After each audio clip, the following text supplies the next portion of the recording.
Hello, and welcome to Lost Love Chronicles. Your apologies are of no use now. I have made up my mind. It's over.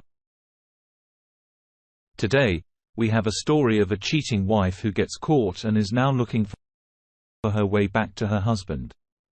Will he take her back? Dear listeners, we have crossed 1,600 subscribers and are now racing towards our first 2,000. Your one click to subscribe us would go a long way for us. Thank you in advance. Now let's start with the story. I never thought I would find myself in this situation, betrayed, detached, and struggling to make sense of it all. My wife, Kathy, and I had what I thought was a solid foundation built on 7 years of friendship, 2 years of dating, and 5 years of marriage. Yet, as I delved into the depths of an old laptop, in search of cherished memories, I stumbled upon a revelation that shattered my world. The laptop, a relic from our early days, held more than just innocent pictures of us smiling and laughing. It harbored a past I was oblivious to, a past involving Gordon. A name etched into my memory is Kathy's ex. As I sifted through images of them cuddling and kissing, I couldn't ignore the crushing weight of the locket around her neck. A birthday present I had given her during our second year of dating. My initial excitement at the prospect of reliving our early days turned into a painful journey through the remnants of Kathy's past. The pictures, once a source of joy, became a haunting reel of her life before me. The boundaries between her history with Gordon and our shared moments were blurred, leaving me grappling with a sense of betrayal and confusion. The discovery left me feeling hollow, devoid of the emotions that once bound us together. It's a strange and unsettling numbness, a defense mechanism, perhaps shielding me from the raw pain of betrayal. I find myself questioning the authenticity of our connection, wondering if the foundation of trust one believed in was nothing more than an illusion. As I confront this emotional void, I realize the need for professional guidance. Therapy seems like a lifeline, a way to navigate the tumultuous sea of emotions that threaten to engulf me. The detachment I feel scares me, but I know that facing these emotions head-on is crucial for my own healing. The journey ahead is uncertain and the path to rebuilding trust will be arduous. Yet, in the face of this emotional storm, I must find a way to reclaim my sense of self and eventually decide the fate of a relationship that now stands on ground. 2 days have passed since the world I knew crumbled around me. I stumbled upon the truth: Kathy's secret meetings with her ex, Gordon, during the very times I believe she sought solace at her mother's or sister's. The fire of betrayal surged through me, and agonizing swarms of emotions chewing at my insides. The laptop's revelation was a punch to the gut, and fury coursed through my veins. Fueled by a mixture of anger and despair, I borrowed money from my brother to buy some semblance of control. The dates on those pictures told a damning story: clandestine rendezvous behind my back during the moments I was consumed by my studies. The laptop became a painful archive exposing a reality I never fathomed. It was too much to bear. In a fit of cold, analytical detachment, I copied every picture to a flash drive, packed a bag, and left. I chose the solace of my brother's home, leaving the laptop behind with a damning image on the monitor and a cryptic arrow on a sticky note pointing to the locket around her neck. Kathy's attempts to reach me were in vain. I shut myself off from her desperate voicemails and texts. The decision to consult a family law associate marked the beginning of the end. The firm rallied around me, shielding me from her attempts to reconcile. Security barred her entry, and my brother stood guard with a fierce warning. Even when she tracked me down, pleading and sobbing over the phone, I felt nothing. No sadness, no happiness, just an eerie void where emotions once existed. The marriage was over and I accepted it. Yet, the absence of feelings for her, the lack of desire to ever see her again scares me. Is this numbness a transient shock, or am I irrevocably broken? I've never been more clear-headed in my professional life, but the emptiness within me is disconcerting. How long will this emotional void persist? The uncertainty is unnerving, and I grapple with the fear that I may never feel again. Deciding to explore individual counseling in the near future feels like the right move. The whole mess with Kathy, the betrayal, and the unraveling of our life together demand a level of emotional support I can't find on my own. Kim, the family law associate my firm, has been a godsend in navigating this legal maze. Reviewing the flash drive of pictures with her revealed the truth that strangely brought more relief than pain. Kathy's intimate moments with Gordon, adorned with the engagement ring I gave her, only sparked an odd sense of satisfaction. When I questioned this reaction, Kim pointed out that it validates every decision I've made since packing my bags. There's no pain or anger. Just an unexpected elation, a strange reassurance that my actions align with the reality I've uncovered. Kim, or Pitbull, as we affectionately call her around the office, is handling the separation agreement and scheduling a meeting with Kathy. She made it clear that if Kathy isn't represented by legal counsel, I won't be attending. It's a strategic move to ensure a fair process, and I'm grateful to have her on my side. The divorce petition is looming, and Kim predicts minimal spousal support, a silver lining in this complicated situation. Dealing with the remaining months of the lease and the joint savings account presents its own set of challenges. The dual signature account, a precaution against fraud, is a blessing and a curse, limiting access, but providing security.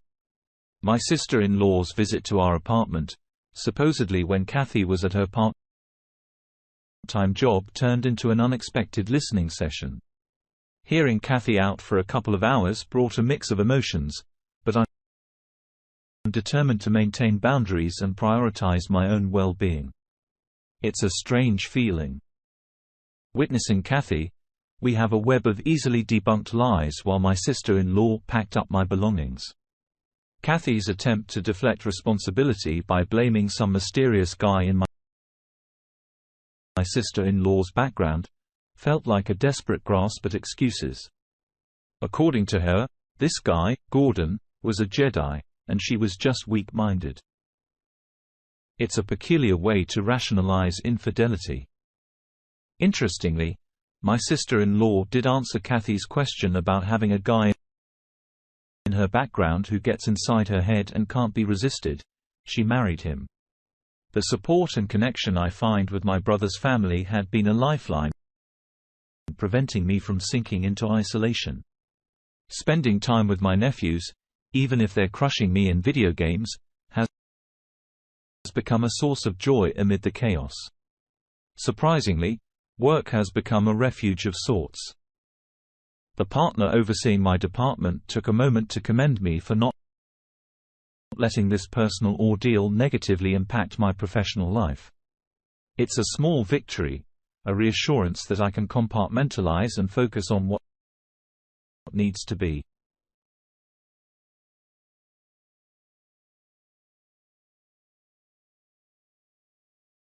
Experiences have been invaluable. Knowing that I'm not alone in facing the aftermath of infidelity and grappling with the strange apathy towards my soon-to-be ex-wife brings a measure of comfort. This journey is far from over, but the solidarity from those who've walked similar paths is a reminder that I can emerge from this stronger than before.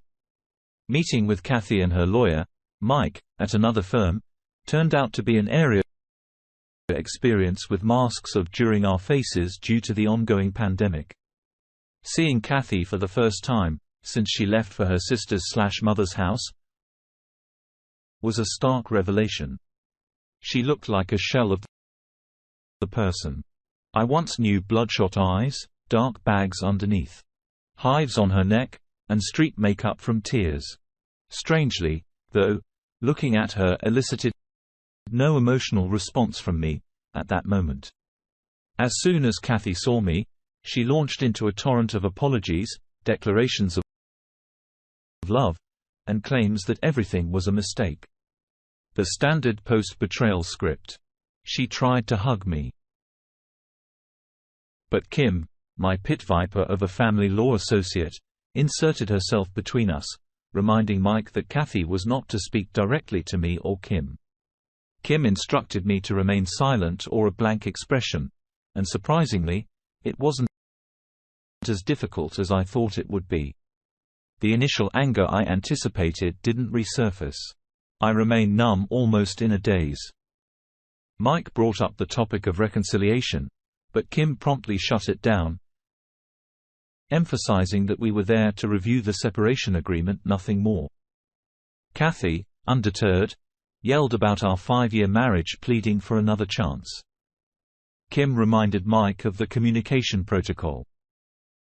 And after a whispered exchange, Kathy regained a semblance of composure. The discussion shifted to the separation agreement, with Mike attempting to nitpick details, perhaps to demonstrate his legal prowess. However, Kim systematically dismantled each argument until Mike conceded that the agreement was as fair as the law required. Kathy protested that none of it was fair, asserting that it was all a mistake.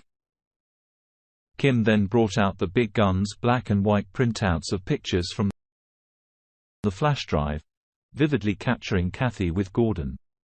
Engagement ring prominently displayed. Kim circled the ring in each picture with a bold red marker, emphasizing the undeniable evidence. In an alpha move, she questioned Mike repeatedly about whether his client believed these actions were a mistake. Kathy, unable to hold back her emotions, collapsed into an ugly cry. Kim and Mike continued the discussion on timelines for the settlement agreement, and it seemed my silent indifference was finally getting to Kathy. Out of nowhere, she screamed that she never cheated during the marriage. Unfazed, Kim challenged her to hand over her cell phone for verification. Kathy clutched it tightly, and Mike's whispered counsel seemed to confirm the gravity of her admission. The truth was unraveling, and it was evident that Kathy's attempt to salvage her narrative had backfired. The meeting with Kathy and Mike ended with more sobbing on Kathy's part. Behind my mask, I couldn't help but smile, saying nothing. It wasn't out of cruelty, rather it was a reaction to the realization every word out of her mouth would likely be a lie. There was no point in engaging with a narrative built on deception. Professional empathy crept in as I looked at Mike. I'd been in his shoes before, grappling with a losing case and a challenging client. It's a feeling of being the second-string goalie facing off against Wayne Gretzky, a battle where you just want the beating to end. Leaving without a word to Kathy seemed like the only option. What could she say that hadn't already been tainted by falsehoods? Kim received the signed separation agreement promptly. And surprisingly, the resolution regarding the rent was different from what I expected. Rather than being on the hook until June, we decided to equally divide the home down payment and savings account. It was a tactical move to expedite Kathy signing the agreement. She'll now be responsible for the rent and utilities starting this month. While Kathy may see it as a victory, it strategically eliminates the one significant asset we had. The best news, however, came in the form of a legal technicality. It turns out that our marriage as of now is 4 years 7 months. In our state, if the marriage is less than 5 full years, family court typically considers rescission. This means putting us back in the financial position we were in before the marriage. In our case, it's immediately before the marriage. In essence, no alimony. Kim warned Mike that if he contests the divorce, the first person she'll depose is Gordon. However, Mike replied that Kathy agreed not to contest the divorce. If all goes well 3 months from now, I'll be closing the chapter on this painful part of my life. Strangely, the numbness I feel toward Kathy no longer scares me. A Redditor's insight rings true: the Kathy I dated and married never existed. The person who cheated and lied is a stranger. Our entire relationship was an elaborate illusion, a planned beat that ultimately benefited her at my expense. Perhaps my mindset honed in commission sales plays a role, knowing that you have to endure a lot of no's to get to a yes. Kathy was a no, and I've wasted enough time and effort on her already. It's time to move forward and find my yes. Dear listener, if you have reached this far, please click on the subscribe button. It will be a great help.